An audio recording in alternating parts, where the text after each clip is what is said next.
క్లుప్తంగా ఒక చిన్న మనం తెలుసుకొని ఇక ప్రార్థనలోకి వెళ్ళిపోదాం. ఎక్కువ పెడదాము, ప్రార్థనా సమయం కాబట్టి ప్రార్థన చేద్దాం. అందరం కూడా ప్రార్థనలో గడుపుదాం.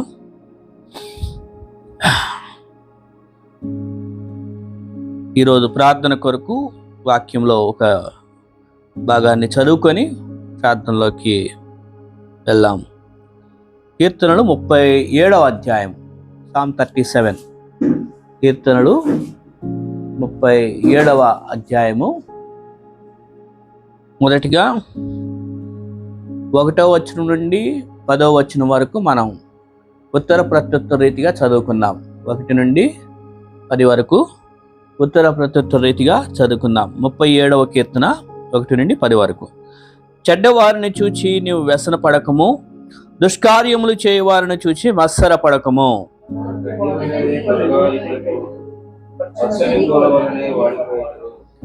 యెహోవా యందు నమ్మికయుంచి మేలు చేయము, దేశమందు నివసించి సత్యమును అనుసరించుము.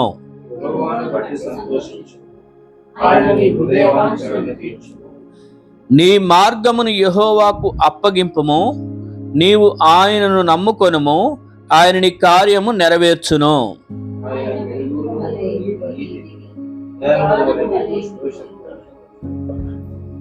యెహోవా ఎదుట మౌనముగా నుండి ఆయన కొరకు కనిపెట్టుకొనుము.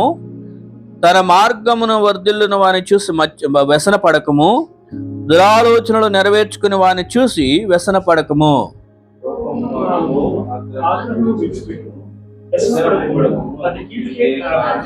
కీడు చేయువారు నిర్మూలమగుదురు, యెహోవా కొరకు కనిపెట్టుకుని వారు దేశమును స్వతంత్రించుకొందురు.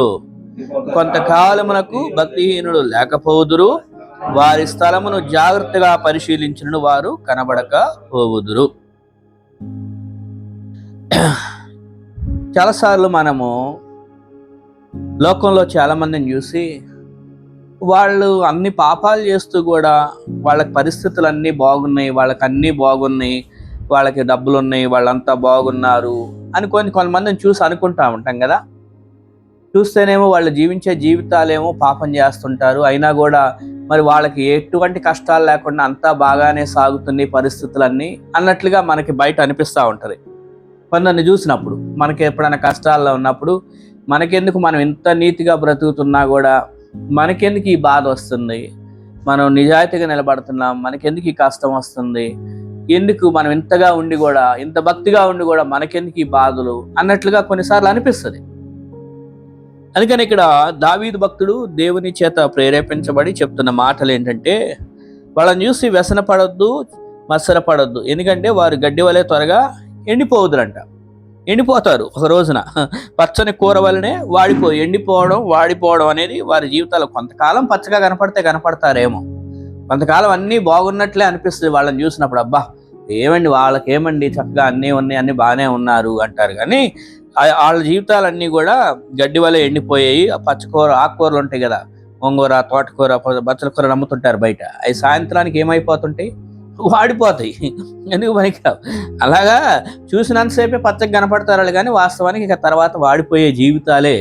అందుకే వాళ్ళ గురించి వాళ్ళ మీద ఎక్కువ కాన్సన్ట్రేషన్ చేయొద్దు, వాళ్ళ గురించి పెద్ద ఆలోచన చేసి మనల్ని కంపేర్ చేసుకోవద్దు వాళ్ళతో అని భక్తుడు తెలియజేస్తాం. మన జీవితాలను వాళ్ళతో కంపేర్ చేసుకోవద్దు. మనమేమో కష్టంలో ఉంటున్నాం, మనం ఎంత భక్తిగా ఉండి కూడా మనకెందుకు ఇన్ని కష్టాలని అట్లా కంపేర్ చేసుకోవద్దు అని చెప్తూ మొదటి 2 వచనాలు అలా చెప్పి, ఇప్పుడు మనం ఏం చేయాలో మన వ్యక్తిగత జీవితం గురించి 3వ వచనంలో తెలియజేస్తూ వచ్చారు. 3వ వచనం ఏమన్నారంటే, యెహోవా యందు నమ్మికించి మేలు చేయి, దేశమందు నివసించి సత్యమును అనుసరించుము. సో మనం దేశంలో ఉన్నాము, దేవుడు మనల్ని ఒక దేశంలో ఒక ప్రాంతంలో ఉంచాడు కాబట్టి మనం మాత్రం సత్యాన్ని అనుసరించి జీవించాలి. వాళ్ళలాగా మనం కూడా వాళ్ళని చూసి వాళ్ళు పైకి స్థాయికి ఎదిగారు, వాళ్ళు బాగానే ఉన్నారనుకొని వాళ్ళు దొక్కిన అడ్డదారులు దొక్కామనుకోండి, వాళ్ళు అడ్డదారులు దొక్కి వచ్చిన వాళ్ళు మనం కానీ అట్లా అడ్డదారులు దొక్కి ఏదో పైకి వెళ్ళాలి, అంతా చూడడానికి బాగుంటుంది అప్పుడు అనుకున్నాం అనుకోండి, అది సెట్ అవ్వదు మన జీవితానికి. అందుకని ఇక్కడ క్లియర్గా ఏమందంటే, సత్యమును అనుసరించు, దేశంలో నువ్వు నివసిస్తూ సత్యాన్ని అనుసరించు అన్నాడు. కాబట్టి మనం ఎవరినో చూసి అబ్బా వాళ్ళు ఎంతో గొప్పగా ఉన్నారు, మనం ఏంటి ఇలా ఉన్నామని ఫీల్ అవనవసరం. మనం మన దగ్గరికి వచ్చేసరికి సత్యం అనే ఆయుధం ఒకటి ఉంది, ఆ సత్యాన్నే చక్కగా సత్యంలోనే జీవిస్తూ ఉంటే అదే మనకు గొప్ప జీవితం. కొద్దిగా ఉంటుందేమో, మన దగ్గర ఉన్నది చాలా అల్పమైనటువంటి పరిస్థితేనేమో, అంటే చూడడానికి కొద్దిగా ఆర్థికంగా వాళ్ళకన్నా తక్కువగా ఉండొచ్చు, వాళ్ళలాగా మనకి అంటే అనుకున్న ఆస్తులు, బంగారాలు, లేకపోతే ప్రాపర్టీస్ ఇంకేమో లేకపోవచ్చేమో. కానీ దేవుని పిల్లలంగా మనం అతిశయించవలసిన విషయం ఏంటంటే, మన దేవుడు సత్యమై ఉన్నాడు. ఇలా నేనే మార్గం నేనే సత్యం అన్నాడు. మరి ఈ సత్యమైన దేవుడు, మనం ఆయన పిల్లలం. ఇప్పుడు మనం కూడా సత్యమైన మార్గంలో అనుసరించి జీవించాలని దేవుడు కోరుకుంటున్నాడు. కానీ అడ్డదారులు దొక్కేసేసి ఎక్కడో పైకి ఎదిగిపోవాలి, మనం కూడా వాళ్ళలాగా మనం కూడా పచ్చగా కనపడాలి అని కోరుకోవద్దు అంటున్నాడు. అంటే వాళ్ళకుండే పచ్చదనం ఎండిపోయేది, వెంటనే గడ్డిలాగా ఎండిపోయేది అంటది. సర్వశరీరులు గడ్డి అయి ఉన్నారని చెప్పారు కదా, అలాగా. అందుకని మనల్ని మాత్రం సత్యాన్ని అనుసరించి జీవించమంటున్నారు. జీవిస్తూ యెహోవాను బట్టి సంతోషించన్నాడు. డబ్బును బట్టో, ఉన్న ఆస్తిపాస్తులను బట్టో, ఇంకేదో బట్టి అతిశయించొద్దు. అవన్నీ ఉంటే పోతా ఉంటాయి, అవి వస్తాయి, సాయంత్రానికి కరిగిపోతాయి. ఇప్పుడు ఏదో పెద్దగా అనుకుంటాం, కానీ ఒకసారి చూడండి బ్యాంక్ అకౌంట్ ఫుల్గా ఉన్నట్టు కనపడుతుంది, తర్వాత కొంచెం రోజులకు మళ్ళీ ఏంటి ఇంతలోనే 2 డిజిట్కి వచ్చేసిందా అని ఫీల్ అవుతాం. అంటే ఏముండదు అనుకుంటాం. కానీ అందుకని ఇక్కడ ఏమన్నా అంటే అవన్నీ కాదు, యెహోవాను బట్టి సంతోషం. ఎందుకని? ఆయన నిన్న నేడు ఎల్లప్పుడూ కూడా ఏకరీతిగా ఉండే దేవుడు. ఆయన మొన్నెంత శక్తితో ఉన్నాడో నిన్నంతే శక్తి ఉన్నాడు, నిన్నెంత ఉందో ఈ రోజు ఆయనకే శక్తి ఉంది, రేపటికైనా ఎప్పటికైనా ఆయన దగ్గర అంత శక్తులు ఉన్నాయి. ఆయన మన ప్రతి అవసరమును తీర్చగలిగిన సమర్థవంతుడు. ఆయన దగ్గర బ్యాంకు నిల్లైపోవడానికి లేదు. ఆయన దగ్గర ఎప్పుడు ఉంటాడు. ఆయన ఐశ్వర్యవంతుడు. ఆయన మహదైశ్వర్యంలో నుండి మన ప్రతి అవసరమును తీర్చును అని ఫిలిప్పీలు రాసిన పత్రికలో ఉంది. కాబట్టి మనకి ఇంకా ఆయన దగ్గర ఉండగా అన్నీ ఇంకా ఆయన దగ్గర ఉన్నాయంటే మనకి ఇస్తాడు ఇచ్చే టైంలో. ఇప్పుడు డాడీ అకౌంట్లో డబ్బులు ఉన్నాయంటే పిల్లోడికి ఏం కావాలో అవి కొనిస్తూ ఉంటాడు. పిల్లోడికి చేతిలో పెట్టనక్కర్లా, ఇగో ఈ 100 రూపాయలు నీ దగ్గర ఉంచాను, ఆల్రెడీ డాడీ దగ్గర ఉంటాయి కాబట్టి డాడీ ఏం కావాలో అని కొనిపిస్తూ ఉంటాడు. అట్లాగే మన పరలోక తండ్రి అకౌంట్లో అన్నీ ఉన్నాయి. ఆయన ఐశ్వర్యవంతుడు. అంటే నేను జస్ట్ ఇలాగ చెప్తున్నాను మనకు అర్థమయ్యే భాషలో. కాబట్టి ఆయన బట్టి సంతోషించు. మా పరలోకపు తండ్రి పేదోడేం కాదు, నా పరలోకపు తండ్రి చేతగానోడేం కాదు. ఇంకా డబ్బులుంటే అన్ని సంపాదించుకుంటాం అనుకుంటారేమో, కానీ మరి డబ్బులుండి కూడా ఎంతమంది పాపం అనారోగ్యాల పాలయ్యి ఏ డాక్టర్ బాగు చేస్తాడని ఎంత ఖర్చు పెట్టినా మాకు అవ్వట్లేదండి అని ఎంతమంది ఉండేవాళ్ళు ఉన్నారు, ఎంతమంది ఉన్నారు. హాస్పిటల్ చుట్టూ తిరుగుతూ డబ్బులకేం కొదువు ఉండదు, కానీ డబ్బు చేయలేని చాలా ఉన్నాయండి. అది దేవుడే చేస్తాడు ఏదైనా కూడా. డబ్బైనా కానీ ఇంకోటైనా దేవుడు అనుగ్రహిస్తేనే. సో ఇక్కడ అందుకనే యెహోవాను బట్టి సంతోషం. అసలు మూలం ఆయన, కారణం ఆయన. కాబట్టి మనం ఈ రాత్రి ప్రార్థన చేసే మనము ఆయన మీద ఆధారపడి మనం విన్నపాలు ఆయనకు తెలియజేసుకోవాలి. అందుకనే 4వ వచనంలోనే ఆయన నీ హృదయ వాంఛలను తీర్చును అన్నది. హృదయ యొక్క ఆశలు, కోరికలు మనకు ఉంటాయి. మనకి హృదయంలో కొన్ని కోరికలు ఉంటాయి, నాకు ఇలా ఉండాలి, ఇలా కావాలి, నేను ఇలా జరగాలి, నాకు ఇట్లా ఉండాలని. అయితే ఆ వాంఛలు కూడా ఆ దేవుని చిత్తానుసారంగా మనం ట్యూన్ చేసుకోవాలి. ఎందుకంటే మనిషి అన్న తర్వాత కోరికలు, ఆ ఆశ అనేది ఉంటుంది, కానీ దైవ సంబంధమైన కోరికలు అయితే ఇంకా బాగుంటుంది. ఎందుకంటే లోకపరమైన ఆశలు ఏదో మనుషులకి కనపడే కోరికలు అయిపోనుకోండి, వాటి ఒకవేళ దేవుడు ఇచ్చినా అది దేవునికి మహిమ రాదు, దేవుని సంతోషపరచు. అదే దేవుణ్ణి సంతోషపరిచే కోరికలు ఉన్నాయి అనుకోండి, అది చాలా సంతోషం. అందుకనే యేసుక్రీస్తు వారు ఆయన భూమి మీదకి వచ్చినప్పుడు ఏమన్నాడు? ఆయన ప్రార్థన చేస్తున్న ఒక టైంలో ఏమన్నాడు? తండ్రి నా చిత్తం కాదు నీ చిత్తం జరుగును గాక అన్నాడు. అంటే తండ్రిని దుఃఖపరిచేది ఏది కూడా నాకు వద్దు, ఆయన సంతోషపరిచేది, ఆయన చిత్తాన్ని జరిగించేది. కాబట్టి మనం ఆయన ఆశపడేది ఏంటి? అలాంటి ఆశలనే మనం కలిగి ఉండాలి హృదయంలో. మన హృదయ కోరిక, మన హృదయ వాంఛలు అనేవి ఆయనకి అనుసంధానమై ఉండాలి, ఆయన్ని సంతోషపరిచే అయి ఉండాలి. అదేదో మన శరీరాన్ని సంతోషపరిచేయో, మనకున్నటువంటి హృదయ కోరికల్ని అవి మనల్ని సంతృప్తి పరిచేటువంటి ఫీలింగ్స్ ఇచ్చేయో కాకుండా, ఇది నేను ఒక ప్రార్థన చేసి ఒక కోరిక కలిగి ఉండి అది దేవుని అడుగుతున్నానంటే అది మరి దేవునికి మహిమను తీసుకొచ్చేదా, దేవుని సంతోషపరిచేదా అనేది కూడా ఈ రాత్రి ప్రార్థన చేసే మనము పరీక్షించుకోవాలి. అది మరి ఆయన్ని వాంఛలు, ఆయన్ని సంతోషపరిచే ఏంటంటే, అయ్యా నేను కూడా యేసు వలె మారాలి. యేసు వలె మారటం అంటే యేసు వలె క్షమించాలి, యేసు వలె ప్రేమించాలి, యేసు వలె తగ్గించుకొని ఉండాలి, యేసు వలె. ఎందుకంటే మనల్ని తన కుమారుని యొక్క స్వారూప్యంలోనికి మార్చాలనేది కూడా దేవుని యొక్క కోరిక కదా. ఆయన యొక్క పౌలు అంటాడు కదా, నేను ప్రసన్న వేదన పడుతున్నాను అని. ఎందుకంటే ఆయన కుమారుని యొక్క స్వారూప్యంలోనికి మార్చబడాలి. అంటే మన యొక్క ఆశ అది ఉండాలి. యేసుక్రీస్తు వారి వలె నేను కూడా క్షమించే గుణం కలిగి ఉండాలి, ప్రేమించే గుణం కలిగి ఉండాలి, తగ్గించుకునే గుణం కలిగి ఉండాలి, దైవ సంబంధమైన పరలోక సంబంధమైన ఆలోచన మైండ్ సెట్ కలిగి ఉండాలి. ఈ తాత్కాలికంగా టెంపరల్గా లోకంలో ఉండే దానికోసం ఎక్కువ ఆశపడకూడదు. ఇలాంటి విషయాలన్నీ కూడా అదనమాట దేవుని చిత్తానుసారంగా ఆలోచన చేసే ఆలోచన. అందుకని గత వారం ప్రార్థనలో మనం ప్రార్థించుకున్నప్పుడు, దేవా నీ చిత్తం నాకు నేర్పించని ప్రార్థన చేసినట్టు, ఈ దేవుని చిత్తం ఏంటంటే ఆయన యొక్క మనస్సుని సంతోషపరిచే ఉద్దేశాలను మనం తెలుసుకోవడం అదనమాట. అందుకే నీ హృదయ వాంఛలను తీరుస్తాడు అని చెప్తూ ఏం చేయాలంటే 5వ వచనంలో నీ మార్గమును యెహోవాకు అప్పగించు, నీవు ఆయన్ని నమ్ముకో, నీ కార్యాన్ని నెరవేరుస్తాడు. ఖచ్చితంగా నమ్ముకో, ఆయన నెరవేరుస్తాడు. అంటే ఇప్పుడు నమ్మే ఈ రాత్రి మనం అందుకే ప్రార్థన చేయాలి, నమ్మి మన అప్పగించాలి. దేవా ఇదిగో ఈ పరిస్థితి నాది, ఇది అది నీ చేతులకు అప్పగిస్తున్నాను, నేనేం చేయలేను, ఎవరికో అనారోగ్యంగా ఉంది, నేను వెళ్ళి అక్కడ కూర్చొని ఏం చేసేది లేదు, కానీ నువ్వు చేయగలవు, నేను ఇక్కడ ప్రార్థన చేస్తే నువ్వు అక్కడ కార్యం చేస్తావు అని మనం నమ్మాలి. అంతే కదా. బైబిల్లో కూడా మరి సైన్యాధిపతి వచ్చినప్పుడు అయ్యా మా యొక్క దాసుడు బాగోలేదంటే సరే వెళ్ళు స్వస్థపడతాడంటే ఇక్కడ మాట చెప్తే అక్కడ స్వస్థత జరిగింది. అలాగే ఇంకొక అధిపతి తన యొక్క కుమార్తె గురించి అయ్యా వచ్చి కుమార్తె చావనైందంటే లేదు నువ్వు వెళ్ళు స్వస్థపడుతున్నాను. అట్లాగా వెళ్ళేసరికి ఏ టైంకి ఆమె స్వస్థ పొందిందని దాసుని అడిగితే ఇగో నిన్న 1 గంట కంటే అదే టైంకి అక్కడ యేసుప్రభువు వారు మాట ఇచ్చారు, ఎస్ నీ స్వస్థ. అలాగే ఆయన అక్కడ మనం ఇక్కడ చేసే ప్రార్థనకి పరలోకం నుండి ఆయన జవాబిస్తాడు, ఎక్కడ కార్యం జరగాలి అక్కడ జరిగిద్ది అనమాట. కొన్ని చోట్ల మన ప్రెజెన్స్ అక్కడ మనం ఉండకపోవచ్చు, మనం ఉండి చేసేది కూడా అక్కడేం ఉండకపోవచ్చు, చేయలేకపోవచ్చు, ఏది కూడా చేయలేకపోవచ్చు. కానీ అందుకనే ప్రార్థన అనే గొప్ప ఆయుధాన్ని దేవుడు మనకిచ్చాడు. ఉన్న స్థలంలోనే ప్రార్థన చేస్తూ ఉంటే పరలోకంలో ఉన్న తండ్రి మన దేవుడు ప్రార్థన అంగీకరించి ఎక్కడో ఎవరి కోసం ప్రార్థన చేస్తున్నామో ఆ కార్యాలు ఆయన చేస్తాడు. మన కోసమో చేస్తాడు, వాళ్ళ కోసం కూడా. నాకు అది నమ్మకం ఉంది. ఇప్పుడు నేను ఇక్కడ కూర్చున్నా, ఎక్కడో మా తల్లిదండ్రులు ఉన్నారు, వాళ్ళ కోసం ప్రేయర్ చేస్తా, దేవుడు వాళ్ళ కోసం అక్కడ కార్యాలు చేస్తాడు. అంటే ఉదాహరణ చెప్పిన అట్లాగా మనందరి కోసం మనం అది చేయాలన్నమాట. అందుకని ఆయన నమ్ముకోనము, ఆయన నమ్ముకో, నువ్వు అప్పగించుకో, నీ మార్గానికి ఆయనకు అప్పగించి నువ్వు ఆయన నమ్ముకో, అప్పుడు ఆయన నీ కార్యాన్ని నెరవేర్చును అన్నాడు. అంటే సఫలం చేస్తాడు, ఖచ్చితంగా సఫలం చేసే దేవుడు. మనం బలహీనమే, కానీ బలవంతుడైన దేవునికి అప్పగించాలి మన పరిస్థితుల్ని, ఆయన దగ్గర ప్రార్థించాలి. అందుకనే ఇక్కడ ఇంకో మాట 7వ వచనంలో ఏమనుందంటే యెహోవా ఎదుట మౌనంగా నుండి ఆయన కొరకు కనిపెట్టుకోను. అంటే మన హృదయము ఏదేదో గందరగోళం హడావిడి చేయనక్కర్లా, ఆయన కొరకు కనిపెట్టుకున్నటువంటి ఆయనకు అప్పగించాలి.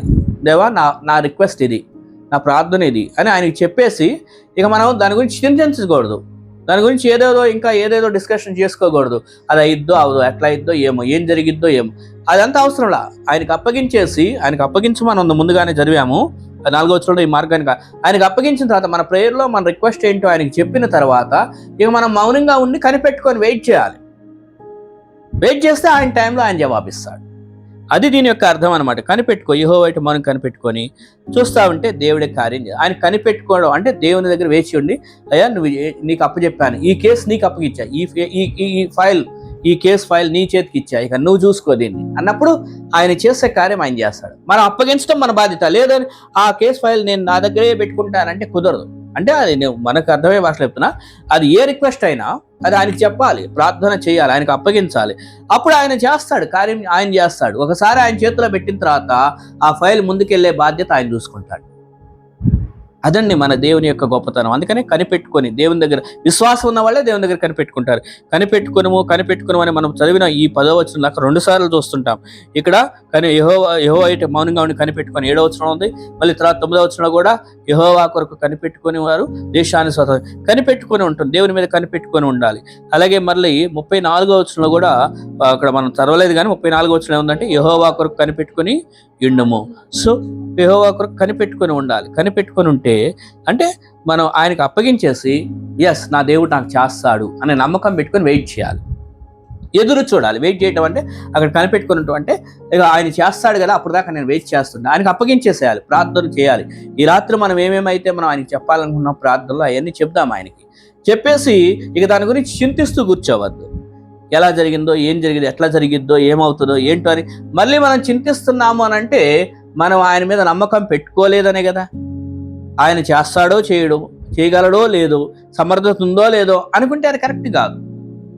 పూర్తిగా ప్రార్థన చేసేసి కంప్లీట్గా ఇంకా ఆయనకి అప్పగించేసామని రెస్ట్ మైండ్ ఉండాలి. మన మైండ్లో రెస్ట్, ఒక విశ్రాంతి, నెమ్మది. ఇంకా ఆయనకి అప్పగించేసా, నా భారం తీరిపోయింది, ఆయన చూసుకుంటాడు. ఎందుకంటే కొన్నిసార్లు కొన్ని ఫోన్ కాల్స్ వస్తాయి.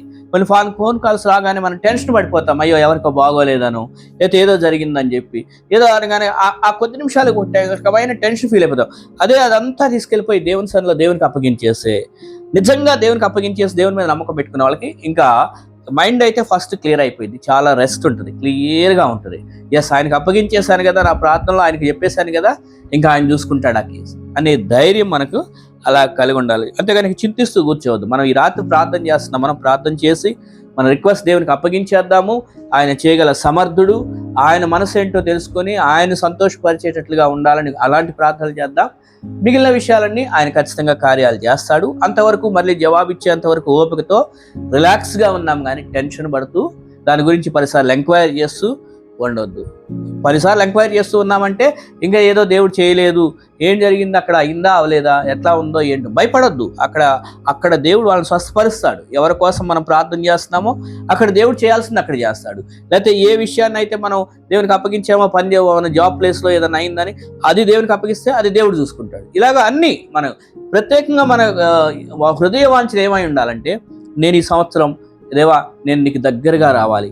అంటే దగ్గరగా అంటే ఆయన మనల్ని హృదయంలో ఉన్నాడు. ఇప్పుడు మనల్ని ఆయన హృదయంలో పెట్టుకున్నాడు, మనం ఆయన హృదయంలో ఉన్నాము, మనం ఆయన దేవాలయం ఉన్నాం. అయితే మన ప్రాక్టికల్ అనుదిన ఆచరణ జీవితంలో ఆయనతో కలిసి జీవించాలి. ఆయన చెప్పినట్లుగా నేను చేయాలి. ఆయనకి ఇష్టమయ్యే రీతిలో నేను మనసులో ఆలోచించాలి. ఆయనకి ఇష్టమైన నిర్ణయాలు నేను తీసుకోవాలి. ఇంకా ప్రార్థనలో ఎక్కువ గడుపుతుండాలి, వాక్యం ఎక్కువ చదువుతుండాలి, ఈ సువార్తను నేను వేరే వాళ్ళకి కూడా పంచిపెట్టాలి, నా దగ్గరే దాచిపెట్టుకోకూడదు అనేవి ఇవన్నీ కూడా ఆయనకి ఇష్టమైన కోరికలు. సో ఇవన్నీ దేవా ఈ సంవత్సరం నేను ఈ మిగిలిన నెలలన్నా ఇలా ఇంకా చక్కగా నీ వాక్యం నేర్చుకోవాలి, నీకు సన్నిధిలో ఎదగాలి, ఇంకా బయటికి ఈ వాక్యం చెప్పేటట్లుగా చేయాలి, నీ కార్యక్రమాల్లో నేను పాల్గొనాలి, నీ యొక్క షేప్లోకి అంటే కుమారుని యొక్క షేప్లోకి అంటే ఆయన యొక్క క్యారెక్టర్లోకి నేను కూడా ఫామ్ అవ్వాలి, రూపించబడాలి. అలా చేయి ప్రభు అని ఇలాంటి ప్రార్థనలు చేద్దాం. అప్పుడు దేవుడు ఖచ్చితంగా మనల్ని బట్టి సంతోషిస్తాడు. మనం ఆయన దగ్గర కనిపెట్టుకుంటూ ఉన్నప్పుడు కార్యాలు మనం అప్పగించేద్దాం. మన యొక్క ప్రేయర్ రిక్వెస్ట్ అని ఆయనకు అప్పగించేద్దాం. అటువంటి కృప దేవుడు మనకి దయచేయండి.